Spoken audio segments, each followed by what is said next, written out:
Hello and welcome. You're watching NewsX and I'm Megha Sharma. There are 4 phases of elections that have been completed. The 5th phase is upon us on 25th of May when the elections are 20th of May when the elections are going to take place. So we are going to take a note of all the 4 phases where the elections have already happened, which are the next 3 where the rest of the elections are going to take place, which are these states, how they have voted, and also building a comparison to the 2019 figures and coming up with some sort of an analysis as to how the results on June 4th may be then deciphered. Let's start off with this heat map where phase 1 there were 102 seats and there was in Jammu and Kashmir, there was in Uttar Pradesh where elections happened. Almost all of the northeast went to poll. There was Tamil Nadu that went to poll, and of course certain parts of Madhya Pradesh, Bihar as well, Maharashtra that went to poll. Next came phase 2, 89 of those seats, so lesser than the first phase where we also saw one more of the constituencies in Jammu and Kashmir that went to poll. It was then Uttarakhand that went to poll. There was also Bihar that saw the elections. We also saw in Haryana that the elections took place. Again, Madhya Pradesh was one of the states where elections took place. And then you had Kerala that went to poll. We had Karnataka that went to poll. Phase 3, 94 of these seats. We again saw more of these constituencies. The focus shifted from down south to Madhya Pradesh to western part of India where Gujarat and you also see certain parts, Haryana also ended up voting in the second phase. There was of course certain other areas in Uttar Pradesh that went to poll as well. And most of Madhya Pradesh at this point of time has been completed. Rajasthan at this point of time has already been completed. Phase 4, 96 of those seats, and there you see the map almost filling up. The entire southern belt has already been completed by the time it is phase 4. We already see that Gujarat has polled. We already see that in Maharashtra there have been a number of seats, number of constituencies that have been covered. The major chunks over here lie, which is in Odisha over here. There is Uttar Pradesh, and also we see Bihar. So these are going to be important constituencies. Of course, Punjab is going to poll, which is another of these interesting states that will build the faith, which could be swing this time around. Phase 5. Now, these are the 49 constituencies. Now, here we see the important segments. This is in Maharashtra. We take a look at Uttar Pradesh. We also take a look at certain parts of Odisha, Bihar. So these are important. Of course, we have Kashmir and Ladakh. So these are the important regions. I beg your pardon, Himachal. These are the important regions where the election is going to take place. There are 49, I said, all the constituencies, and this leads us to taking a look at the 2019 versus 2024, how the elections have panned out and what the seat shares were. So in phase 5, there were a total of 49 seats that were fought, much lesser than the phase 5 where 96 are the constituencies in which the elections are going to be held. BJP ended up winning the chunk of it. 32 of the seats of the 49 went to the BJP. Shiv Sena got 7, which was at that point of time part of the NDA alliance. It was TMC that ended up getting 4 of the seats. BJP in Odisha got 2 of those seats. Let's take a look at the Congress, JDU, LJP and how the National Conference performed. The Congress got a single digit seat with out of the 49. JDU in Bihar got 1, which was again in alliance with the BJP. LJP got 1, and now we have National Conference, a regional party in Jammu and Kashmir that also won 1 constituency, 1 seat. Now amongst the high profile candidates who are in the fray, who have already at this point of time finished elections in the 4 phases or are going to be fighting in the 5th phase or the remaining of the 3 phases. Amit Shah, BJP, the constituency is Gandhinagar, is already contested. This has happened in the 3rd phase. Rahul Gandhi, Congress, Wayanad, Kerala got over in the 2nd phase. Jitendra Singh, BJP, Udhampur, Jammu and Kashmir, he has already finished the election. This was in the second phase. Rajiv Chandrasekhar, BJP, Thiruvananthapuram, Kerala, finished in the second phase. This was Shashi Tharoor, Congress, Thiruvananthapuram in Kerala, again got done in the second phase, which was the 26th of April. Now Nitin Gadkari, BJP, Nagpur, Maharashtra, contested already. This was in the second phase. Supriya Sule, NCP, Baramati, Maharashtra, already contested. This was in the third phase. Akhilesh Yadav, Samajwadi Party, Kannauj is the seat where he fought from. He's already contested. This was in the third phase. This was in the fourth phase. Do we have more of these? All right. YS Sharmila, Congress, already contested. This was in the third phase. Adhir Ranjan Chaudhary of the Congress, Behrampur, West Bengal, already contested this. This is in the fourth phase. This is in the third phase, sorry. Rahul Gandhi, Congress, Rae Bareli is going to be contesting in the upcoming elections. Smriti Irani, BJP from Amethi, will be contesting in the upcoming fifth phase. So there is going to be a tight battle over there in Amethi and in Rae Bareli. Stakes very high for both the Congress and the BJP this time around. We have Rajnath Singh from the BJP in Lucknow. He is yet to contest. So that will be an important contest to look at. Piyush Goyal from the BJP, Mumbai, North Maharashtra, his fate will be sealed when the elections take place in the fifth phase. Dr. Shrikant Eknath Shinde, BJP, Kalyan, Maharashtra, he is going to be contesting. Remember, all the constituencies in Mumbai, 6 of them are going to be contesting in the fifth phase this time around. Omar Abdullah, Baramulla, Jammu and Kashmir, he is going to be contesting. The election in Baramulla is going to take place in the fifth phase on the 20th. There's Prime Minister Narendra Modi, who will be contesting. This is going to be the last phase, June 1st, when Varanasi is going to go to poll. So that is an extremely important seat over there. Basuri Swaraj, BJP, New Delhi, she is going to be contesting in the sixth phase, which is going to happen on the 25th of May. Somnath Bharti, Aam Aadmi Party, direct contest against Basuri Swaraj again in the sixth phase. Manoj Tiwari, BJP, Northeast Delhi, phase 6. All the 7 constituencies of Delhi are going to poll in single phase in the sixth phase. Naveen Jindal, BJP, Kurukshetra, Haryana. This will also happen in the sixth phase. We have Charanjit Singh Chani, Congress, Jalandhar, Punjab. Punjab will be voting in the seventh phase. We have Taranjit Singh Sandhu, BJP, Amritsar in Punjab, again voting on the seventh phase. Former Ambassador of India to United States of America. Manish Tiwari, Congress, Chandigarh, phase 7 again.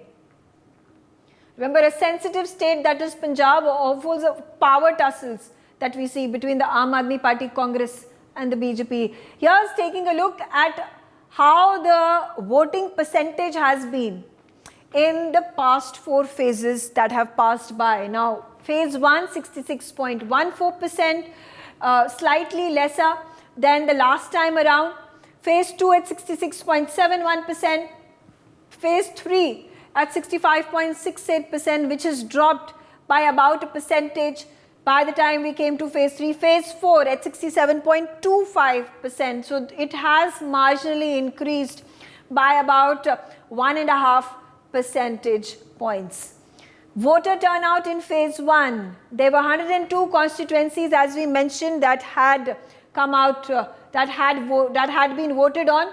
There were 66.14% of the voter turnout that happened. Phase 2, 89 of these constituencies, 66.71% of the people came out to vote.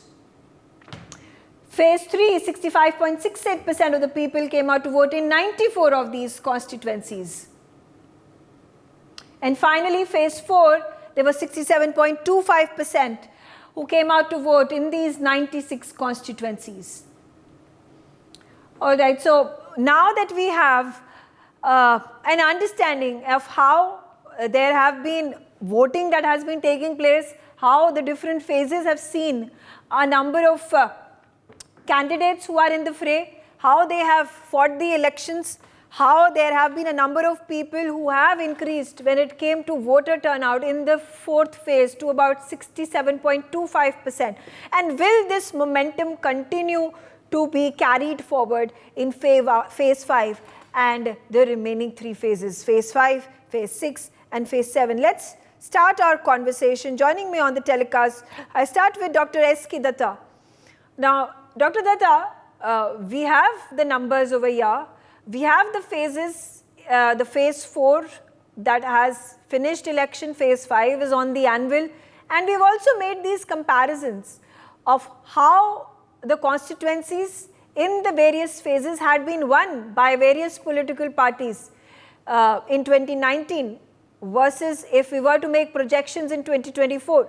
How do you view the overall situation right now, and can actually comparisons be drawn and some sort of projections be made as compared when we do the comparisons 2019 election numbers, the people who have come out to vote, and the phases and the number of constituencies that had finished voting by the time it was the 4th phase?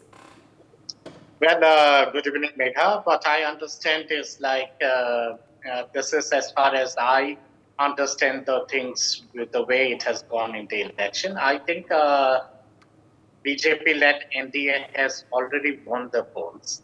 And it's just a matter of how many more extra seats they are going to get. I think in tomorrow's phase, BJP is having the maximum upper hand. Congress is nowhere in picture in tomorrow's phase, in the 5th phase. My understanding is that Congress is only in context in Rae Bareli. It is there in contest in Rae Bareli, and no other places Congress has any kind of presence. The alliance partner of the Congress party are also not having much in stake tomorrow. In Bengal, it is going to be a head-on collision between BJP and Trinamool Congress. What I have understood, because I have traveled extensively in Bengal, I just came back a couple of days back. My understanding is TMC Didi is in back foot in Bengal this time.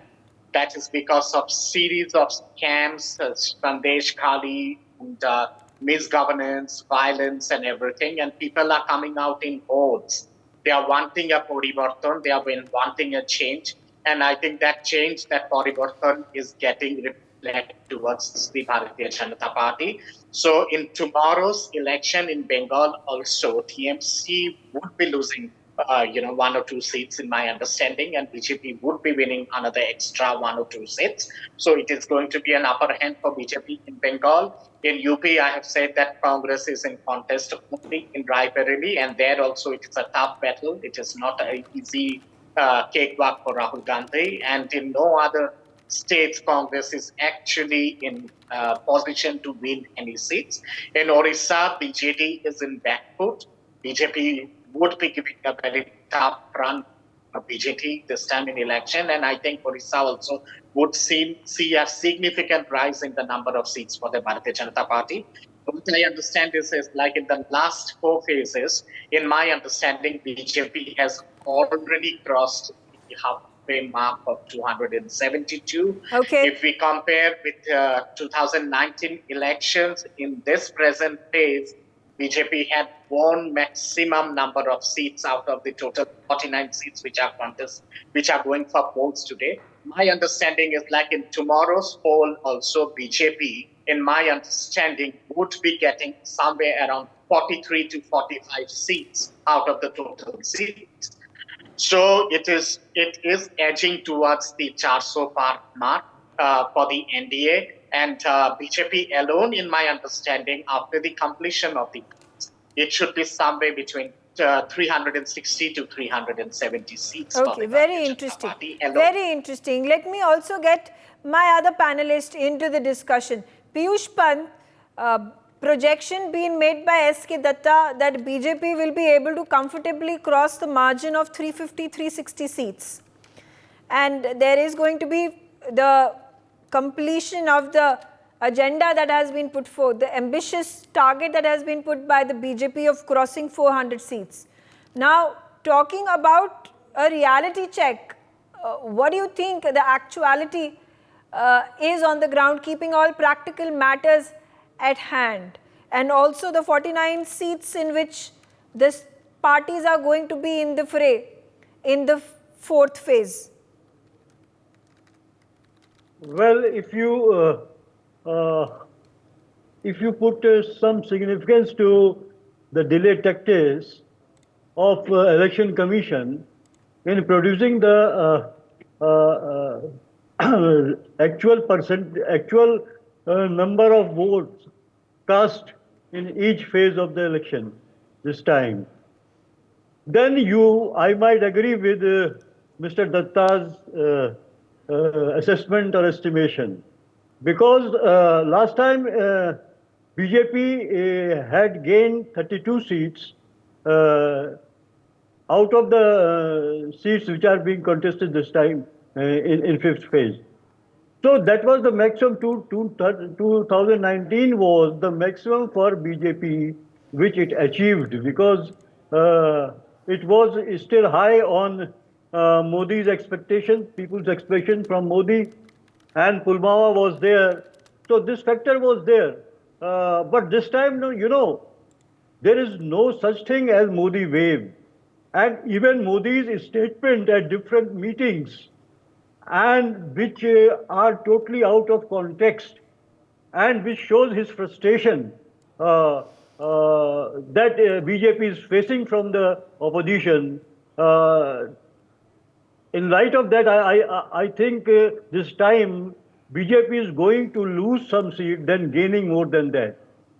Okay. So my estimation is that in the fifth round, now, because as far as Bengal is concerned, the stronghold of BJP, the northern part of the Bengal, which is the stronghold of BJP, is already over. This phase is a phase where most of the seats are. This phase is in southern part of Bengal, where TMC is more stronger than the BJP. So the likelihood is that the TMC is going to get more seats than the BJP here. This is what I feel, because and even this is the actual position in Bengal. So TMC is very much strong in this part of the Bengal, and TMC is fighting, and Mamata Banerjee is fighting with tooth and nail, and with a particular strategy. And so I think she is going to get more seats than the BJP. So Okay. BJP has got big challenges even in Uttar Pradesh, because of course last time Congress got only Rae Bareli. This time it is going to likely to get Amethi as well, and perhaps one or two more seats, neighboring seats this time, because in a sense you can say a surge, a pro-India Gathbandhan surge has been created in that part, in central part of Uttar Pradesh. Even in Bundelkhand we have seen, Bundelkhand, which is the bastion of BJP for the last 10 years, from 2014 to 2019.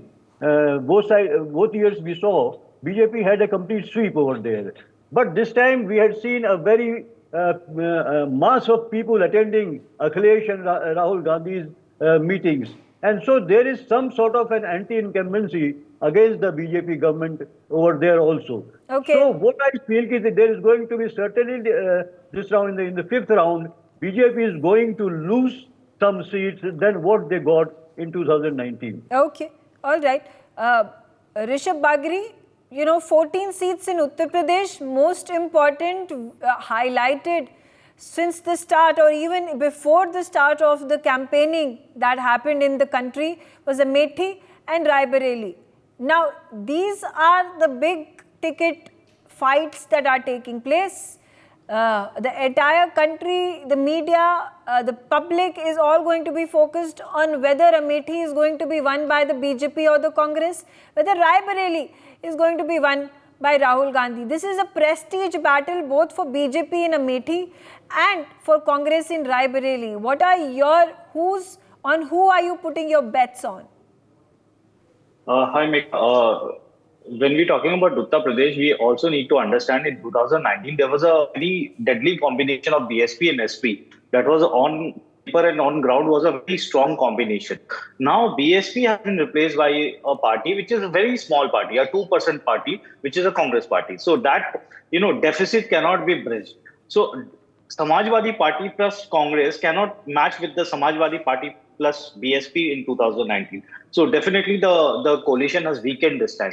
And BJP is going full hog. I think even in Amethi, if you see, the Rahul Gandhi never, chose not to fight from Amethi, but he chose a safer alternative, which is Rae Bareli, because Rae Bareli margin was higher. His mother has won that seat. So for him, it was a more safer seat than Amethi. So he has chosen a safer seat. So it's very clear that that Amethi will be going to the BJP, and in Rae Bareli, I think BJP is going to fight tooth and nail so that Rahul Gandhi doesn't win in Rae Bareli. Anyway, the margin of safety, the margin of victory of Congress was around 3.5 lakhs in 2009. It has reduced by in 2019 to almost less than 2 lakhs. So obviously they are going downhill. BJP is actually have already from 16%, it has already gone to 38%, and a small 7-8% swing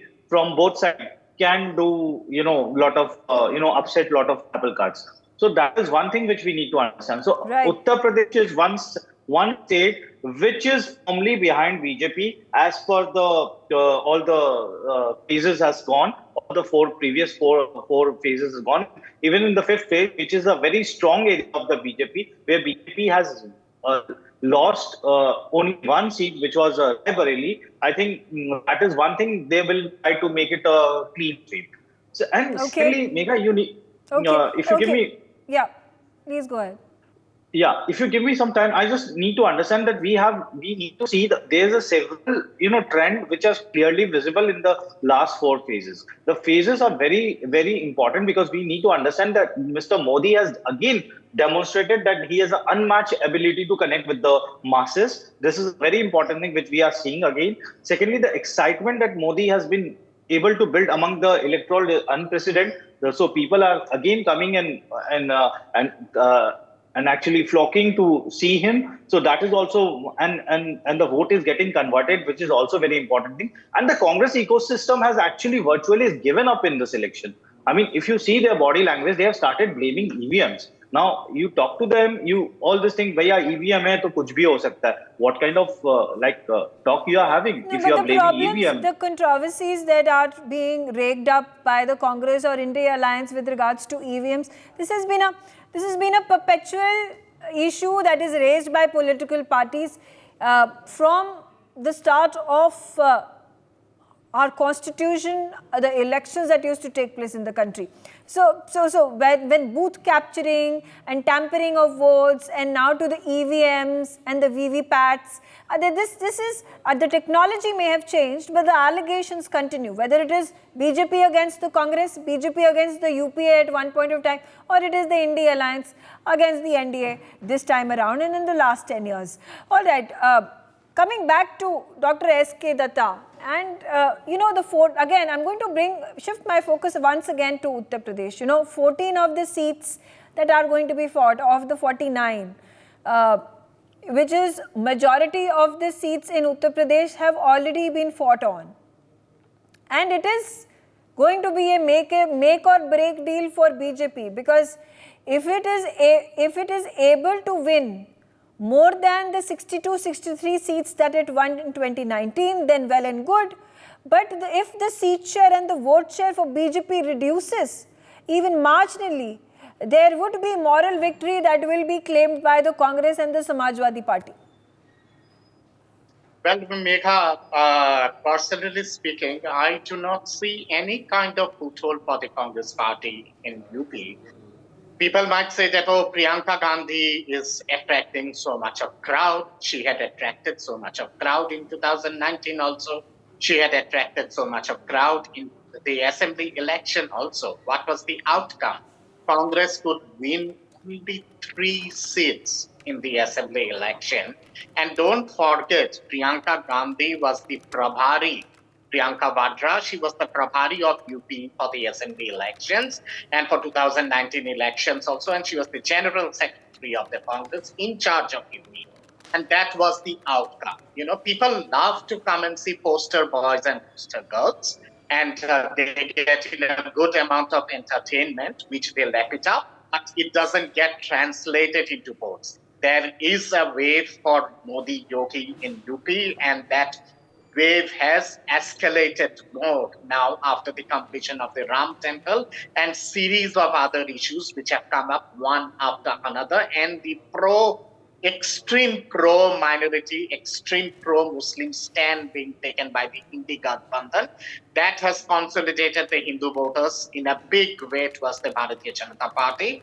2019, Rae Bareli, Sonia Gandhi ji, she won the seat just by 130,000 votes, in comparison to 2014 when she had won it by 3.5 lakh votes. And remember, of the important MLA of Rae Bareli from Samajwadi Party, who is also the leader of the Samajwadi Party in UP Assembly, has joined the Bharatiya Janata Party, and that is going to have a cascading effect on the India alliance in Rae Bareli. Rahul Gandhi will win, but he might win just by a whisker of 35,000 votes. Okay, fair enough. But a win is a win. Whether he wins from Wayanad and then he wins from Rae Bareli, I think is just safe, astute politics if he's decided to fight from Rae Bareli. And if feelers that are being given on the ground that BJP might just be in a tough spot when it comes to Amethi as well, but time will tell. Piyush Pant, quickly a response from you about how there are swing states that are also in focus. When we talk about Maharashtra, Karnataka, Madhya Pradesh, Rajasthan, BJP has been winning elections over here. Last time around, it had gained ground. It was in majority. But right now, the situation in Maharashtra is different. There are now 5 political parties. Now, can there be confusion amongst the people? I don't know. Tomorrow, if people were to come out and vote in Maharashtra, and they would not be able to recognize the symbol of NCP Sharad Pawar versus the NCP Ajit Pawar. Now, the original symbol has gone to Ajit Pawar. There is high probability that people might just get confused and vote for the symbol of the traditional NCP, which is the clock. And I think something similar for Samajwadi Party as well.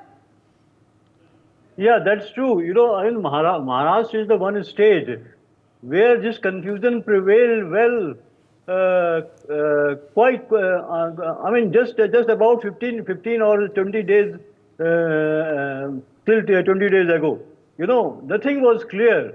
Even the voter was confused, even the parties were confused how to have the distribution of tickets, how to share it, because alliances were there. BJP's alliance with other 2 parties, then India Gadbandhan having alliances with 3-4 parties. So they were in a dilemma how to distribute the seat, because different segments or different parties, regional parties, they had their own estimation of their influences over the region. And so they were demanding on that. Okay. But the most confused were the people, whom to vote, who is the real party. Right, absolutely. But now the picture is a little bit clear that the people, in fact, they have because you see, if you take the case of Shiv Sena, so it was a division was created in the party. Right. So I'm sorry, I'm out of time. We'll continue this conversation as days pass by. Of course, it is the big election day. Stakes are high for political parties. We'll keep a focus on that. And on that note, I slip into a short break. Thanks for watching.